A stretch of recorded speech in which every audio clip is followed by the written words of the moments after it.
Alamat tulisannya. Ini telegram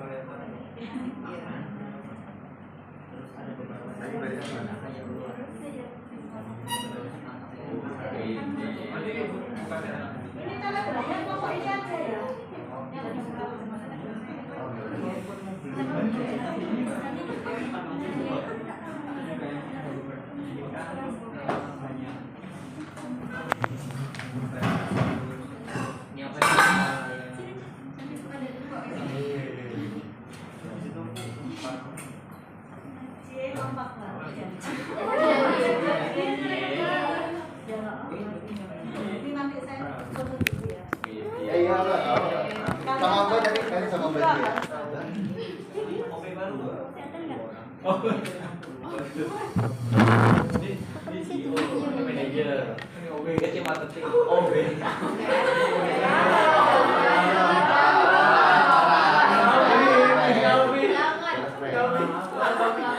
Sudah rapi loh, mereka sudah tahu. Oh ya, ini mager nih. PKL.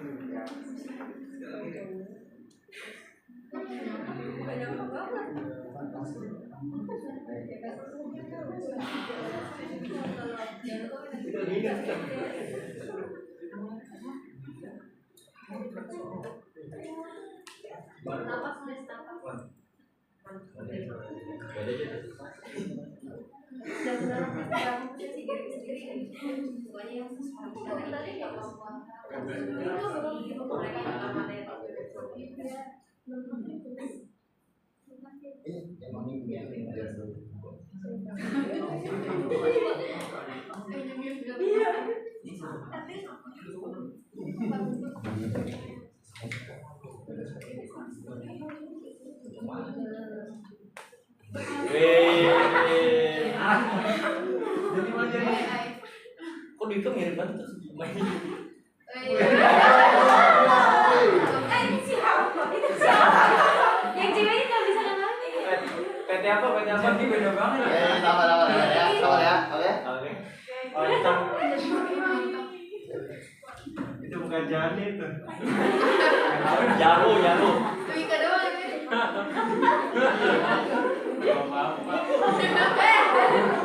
Tahu bapak udah mereka. Ayo saya foto dulu ya. Foto dulu. Ayo. Foto Kunci yang buat tiga. Jani.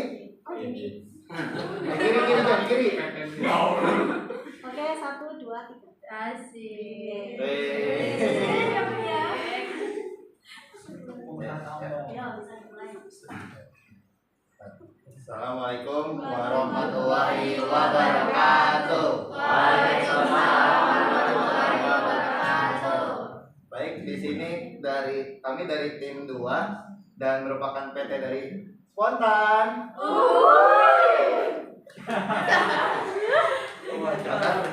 Akan menjelaskan tentang kewirausahaan sosial.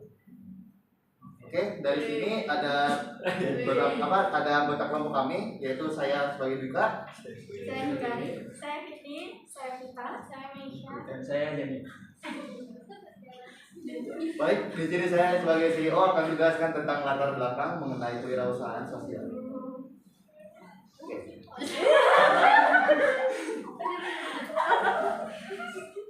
Terbentuknya kewirausahaan sosial terjadi karena melihat kondisi sosial masyarakat yang kekurangan di dalam segi ekonomi. Misi dari kewirausahaan sosial sendiri adalah untuk meningkatkan kesejahteraan sosial masyarakat pemberdayaan. Kewirausahaan berfokus di bidang sosial, di mana menciptakan keseimbangan antara nurani dalam pembangunan usaha. Suatu bisnis yang menghasilkan income sekaligus untuk membangun nilai sosial, di mana kita menawarkan produk, barang, dan jasa. Dari situ kita mendapatkan penghasilan tersebut untuk digunakan secara sosial.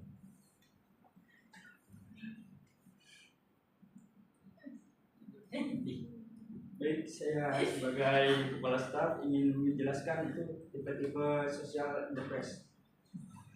Nah, tipe yang pertama itu ada community based social interest. Nah, merupakan masyarakat yang membentuk suatu komunitas guna mensejahterakan masyarakat tersebut.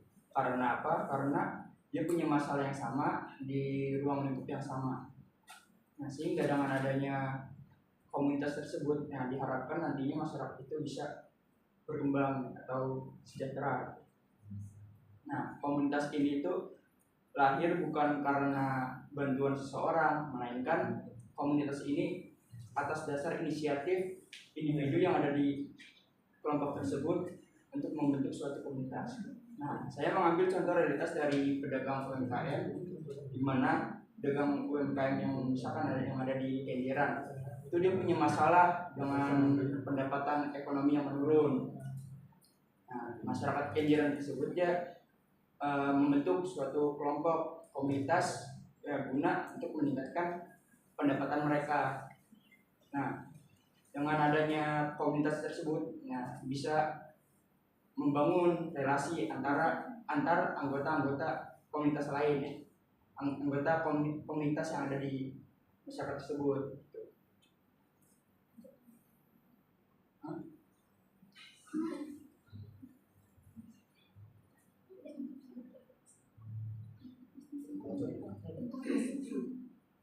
Oh, bentuk pemberdayaan untuk bisnis sendiri kan ya melihat dari pedagang itu dia bentuk kelompok untuk meningkatkan pendapatan mereka sih.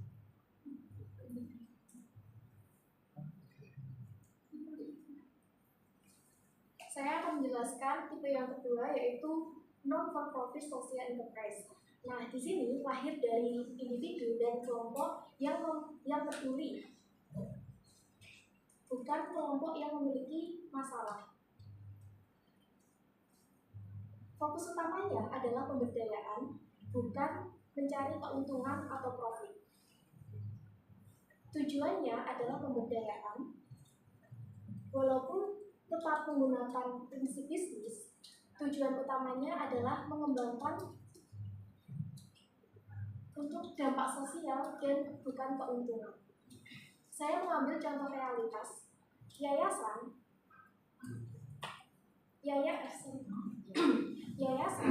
melihat kondisi masyarakat A sedang mengalami kesulitan ekonomi, dan yayasan melihat kondisi masyarakat B untuk ekonominya, penghasilannya meningkat atau tinggi.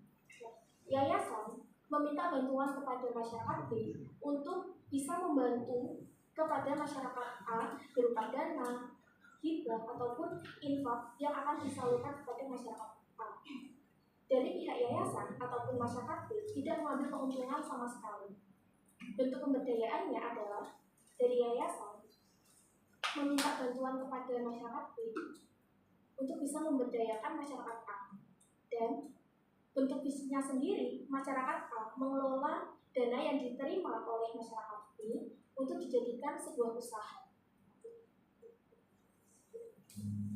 Baik, saya akan menjelaskan tipe sosial yang ketiga, yaitu hybrid social enterprise. Jadi hybrid social enterprise merupakan model kewirausahaan yang menggabungkan dua sisi sekaligus. Yang pertama ada tujuan sosial, yang kedua ada kegiatan bisnis yang mendapatkan keuntungan yang bertujuan untuk mendukung tujuan sosial tersebut. Jadi di sini bisnis yang kita jalankan tidak sepenuhnya non-profit dan tidak sepenuhnya profit, melainkan gabungan dari keduanya agar tujuan kegiatan sosial yang kita jalankan dapat berjalan dan berkelanjutan. Dan ketika bisnis kita mengalami masalah, keuntungan menurun, kegiatan sosial tersebut dapat berjalan karena kita ada dana sosial dari pihak lain, sehingga tujuan kegiatan sosial tersebut dapat berjalan dan berkelanjutan. Contohnya seperti ketika saya memiliki bisnis makanan sehat. Dari keuntungan bisnis tersebut, saya melihat kondisi masyarakat yang mempunyai permasalahan terhadap kekurangan gizi. Nah, dari situ saya membantu masyarakat Nah, namun ketika bisnis saya mengalami penurunan, seperti penurunan keuntungan, saya bekerja sama dengan pihak lain seperti lembaga sosial atau perusahaan agar kegiatan sosial yang tadi saya jalankan terus dapat berjalan dan berkembang.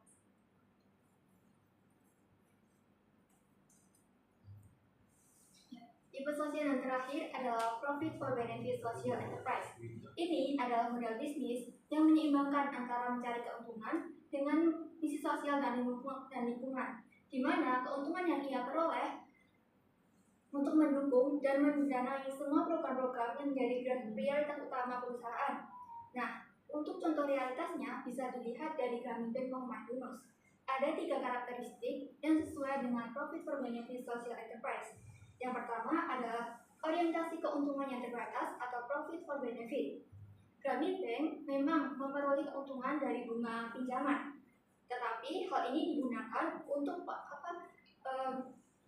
digunakan untuk operasional bank sehingga dapat berjalan secara mandiri. Keuntungan ini juga sama sekali tidak masuk ke kantong pribadi pemegang saham atau pemilik. Semua laba 100% harus diputar kembali untuk misi sosial, seperti memperluas layanan pinjaman dan juga memastikan bank tetap melayani masyarakat miskin selamanya. Sesuai dengan konsep bisnis ala Muhammad Yunus ini, tujuannya bukan untuk memperkaya diri sendiri, tetapi mengatasi masalah kemiskinan yang mandiri secara finansial. Yang kedua, struktur kepemilikan yang unik. Nah, ini bagian yang paling revolusioner. Biasanya di perusahaan komersial, pemilik adalah investor yang mencari imbal hasil tinggi. Sementara di Grameenbank, 94% saham dimiliki oleh peminjam itu sendiri. Mayoritasnya adalah perempuan miskin di pedesaan Bangladesh. Artinya, penerima manfaat adalah pemilik utama perusahaan. Sehingga struktur kepemilikannya memastikan bahwa setiap kebijakan dan juga keputusan bisnis berpihak pada kepentingan peminjam itu sendiri. Nah, jika bank mengalami keuntungan, ini bukan menjadi kabar baik di laporan keuangan, tetapi menimbulkan dampak positif yang bisa kembali langsung ke masyarakat itu sendiri. Yang terakhir, pada model integrasi dampak. Profit dan misi sosial di sini tidaklah terpisah. Keduanya adalah satu kesatuan. Program dari Grameenbank adalah peminjaman mikro. Ini bukan hanya sekedar alat bisnis, melainkan solusi utama sosial untuk mengentaskan kemiskinan. Nah, di sini mereka tidak perlu menggunakan CSR atau Corporate Social Responsibility yang terpisah. Profit lebih besar dapat menguntungkan mereka untuk melayani lebih banyak desa, melayani lebih banyak masyarakat miskin, dan membantu keluarga keluar dari jerat kemiskinan. Profit mereka adalah indikator langsung seberapa banyak masalah sosial yang berhasil mereka selesaikan. Nah, bisnisnya di sini adalah bagaimana masyarakat dari mayoritas perempuan di desa Bangladesh ini mengolah untuk pengembangan usaha mereka. Dan pemberdayaannya dari Grameenbank Muhammad Yunus adalah memberikan bantuan dana sehingga masyarakat perempuan di desa Bangladesh ini bisa meningkatkan usahanya. Terima kasih.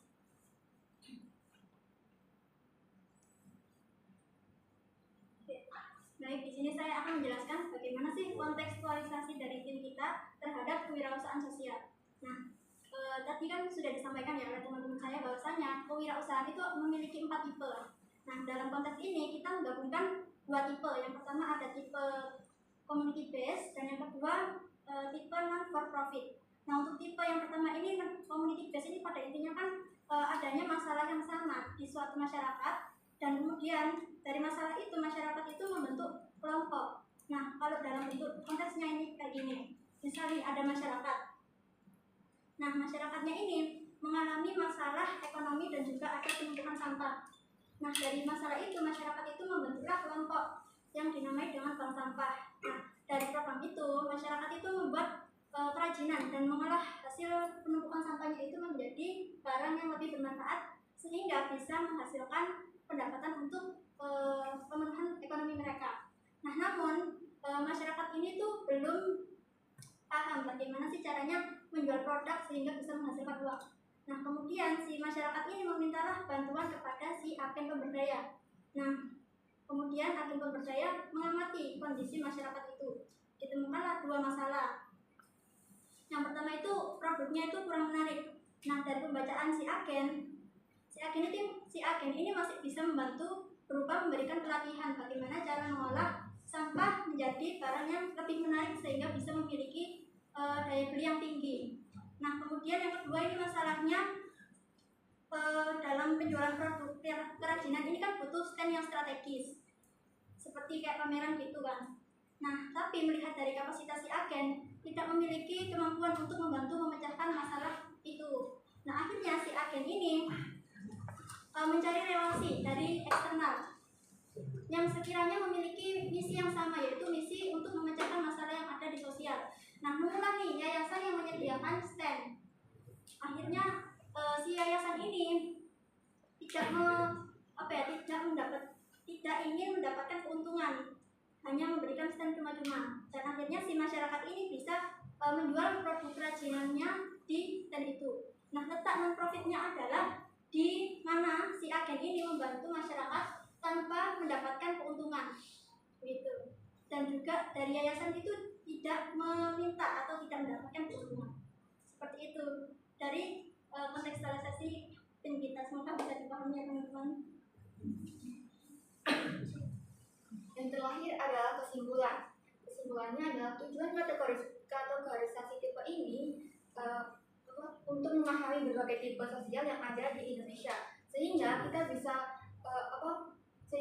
bisa memilih tipe sosial mana yang tepat sesuai dengan kondisi masyarakat yang akan diberdayakan. Tipe sosial ini dapat berubah dari satu tipe ke satu tipe yang lainnya karena memerlukan perkembangan organik di mana menyesuaikan tuntutan atau kondisi dan situasi masyarakat yang akan diberdayakan tersebut. Nah, antara satu tipe dengan satu tipe yang lainnya dianggap setara karena yang terpenting adalah what works for you, di mana yaitu tipe mana yang cocok yang memanfaatkan SF untuk mencapai tujuannya. Nah, untuk perbandingannya bisa dilihat dari beberapa aspek. Yang pertama adalah sumber lahirnya, community based dari komunitas yang mengalami masalah, non-profit dari individu atau kelompok yang peduli terhadap masalah lingkungannya, hybrid dari kebutuhan menggabungkan dana sosial dan juga misi dan bisnis, profit for benefit dari individu atau kelompok dari bisnis yang fokus pada misi sosial jangka panjang. Aspek yang kedua adalah dilihat dari tujuan utamanya, community based untuk menyelesaikan masalah internal komunitas, hybrid untuk memberdayakan masyarakat dan memperluas dampak sosial, hybrid untuk keberlanjutan dan pengembangan dampak, sedangkan profit for benefit untuk mencari profit guna tujuan sosial atau profit yang terbatas. Aspek ketiga adalah sumber dana, community based dari iuran anggota, non-profit dari donasi yang diperoleh seperti sedekah, infak, wakaf, dan hibah, hybrid dari kombinasi dana sosial dan juga komersial, dan profit for benefit dari pendapatan bisnis. Aspek yang terakhir adalah penggunaan profit, community based dan digunakan untuk kembali ke komunitas